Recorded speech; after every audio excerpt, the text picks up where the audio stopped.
This is Sam from Uniondale, and you're tuning into another edition of the Sam I Analyze Show.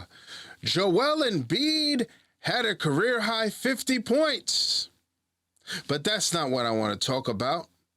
As yesterday, watching the game, I saw some really, really dirty play. And he should have been kicked out. You want to find out why? Let's analyze. So going into last night, I knew that the New York Knicks were going to be behind the 8 ball. I knew that the Knicks were going to basically be fighting an uphill battle before the ball was tipped. We saw how Game 2 ended. We saw that Philly was annoyed. We saw that Nick Nurse, they were going to file a grievance with the NBA. We saw that. We saw that the reigning MVP in Joel Embiid guaranteed a victory, channeling his inner Joe Namath.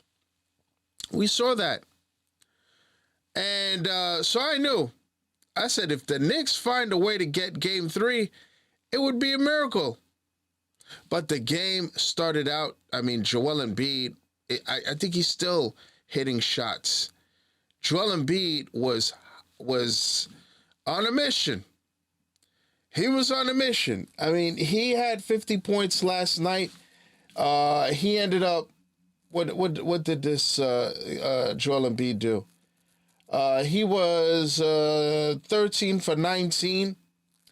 5 for 7 from 3, and he was a plus 16. So he had a night. The thing is, he should have been kicked out. He should have been kicked out in that first half.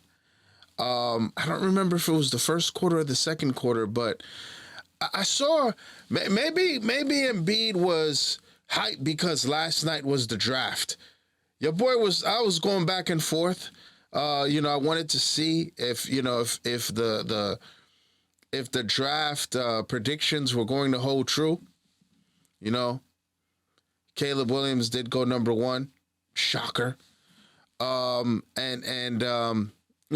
pretty much held to form until you got to Atlanta. Raheem took Michael Penix. But we're not talking about the draft right now. I just had to, that threw everything off. And I'm happy for Michael Penix, by the way. I wanted him to possibly land on, the guy was the runner-up to the Heisman. And I know he's got, ACL, 2 ACL injuries. So good for him. And, but anyway, Joel Embiid, let's go back to our regularly scheduled program. Joel Embiid had a game, but I saw something, I guess, towards the end of Game 2 that made me say, whoa, what's going on? And that was right before Dante DiVincenzo hit the 3. You saw Kyle Lowry on the floor at almost like he couldn't walk. I'm like, wait, what happened? Who hit him? And it was his own teammate in Joel Embiid who shoved him out of the way. I'm like, whoa, violently at that. And I'm like, okay, all right. I guess, they'll deal with it in their own locker room. But then Joel Embiid decided to, like I said, yesterday was the first round of the NFL draft, and Joel Embiid decided to become an O-lineman. He decided to be a left tackle, protecting Aaron Rodgers' blind side, or whoever, whoever you want to say. You want to say Patrick Mahomes' blind side. He's sitting there, and first of all, he need Hartenstein, and I'm like, whoa, this is what we're on today. And then Mitchell Robinson is on top of him, And then he decided to, I was going to say WWE, but this was real. As he twisted Mitchell Robinson's right leg and almost took him out. Well, he took him out for the game. Folks, there is no place for that. There is no place for that. And Joel Embiid later said in the post game, okay, he said, I didn't mean to hurt anybody. In those situations, I got to protect myself. I'm like, I get it. You know, January 30th, he then went back to what happened to him where Jonathan Kuminga fell into his knee and, he hurt his, he tore his meniscus. I get all of it. But you can't do that. And I think it was a cop-out. I think it was a cop-out. The NBA officials tried to make, do the right thing, gave him 3 fouls in that first half and everything like that.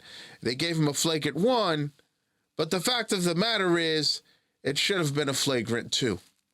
Okay, and going forward, the NBA, look, listen, I knew going into Game 3, there was absolutely no way the Philadelphia 76ers could have done everything. They were going to be given, you know what? If he got if there was one technical, 2 technicals, they would have found a way to give Embiid the team, extra technicals on Embiid or what have you. They were going to bend the rules and do everything in their power to make it up to the 76ers. Okay? I knew that. But going forward, it can't happen. It can't happen. You cannot give Joel Embiid the green light to say, well, I'm protecting myself. So we're playing football. The biggest guy in the game right now at 7'1", they say he's 280 pounds. I think he's well over that. He's too big, he's too strong, and it's dangerous. It's dangerous. You can't allow him to feel, oh, I was empowered to just push people out the way, knee people, and you can't allow it. This can't happen. So going forward, we now have a series in the Philly Knicks series, but the Knicks feel that it was completely dirty. Dante DiVincenzo, shout out to him for standing up and saying something. You saw Brunson and Embiid get into it a little bit in the fourth quarter, and Brunson did what he could. Got to hit your free throws, by the way. Should have been 40 points. Brunson's got to figure that out. Whenever he's at the free throw line and he needs to hit 2, I'm always confident he's going to miss 1. That's just me. But look, the game was lost to me despite all the foolishness by Embiid and, both he and Maxey going nuts yesterday. Embiid had 50. Maxey had 25. The Knicks were still right there, but the game to me was lost in the third quarter as Philly had 43 points. The Knicks had 27, and the difference to me was obviously the three-point shooting of Philadelphia. The three-point shooting of Philadelphia, they went 9 of 12 from 3, and that was the ball game. That was the ball game. They were hot, and that was what happened. That ended the game, and Joel Embiid shot 21 free throws to the Knicks. What was it, 19? To the Knicks 19. Joel Embiid went 19 for 21. That will do it, right? To the Knicks 13 for 19. You knew that was going to happen. They were going to swallow the whistles. But going forward, NBA, Commissioner Silver, this can't be. He's too big. He's too strong. He's going to hurt somebody. If Joel Embiid's argument's going to be, I had to protect myself, and he can shove, push as big as he is, the NBA, you got to put a stop to that. You know, it was unfortunate what happened to him January 30th, and he's, you know, mentally he's you know, he's a little he feels that he's got to push and do these things. You can't allow it. You can't allow it. And we also heard now, we know what's going on with his eye. He's got a minor case of Bell's palsy. Look, no wish injury or sickness on anyone. Hopefully he'll be all right and he can play for many years. I mean, I like a competitive game, a competitive league. But, you know, like I said, NBA's got to put a stop to that.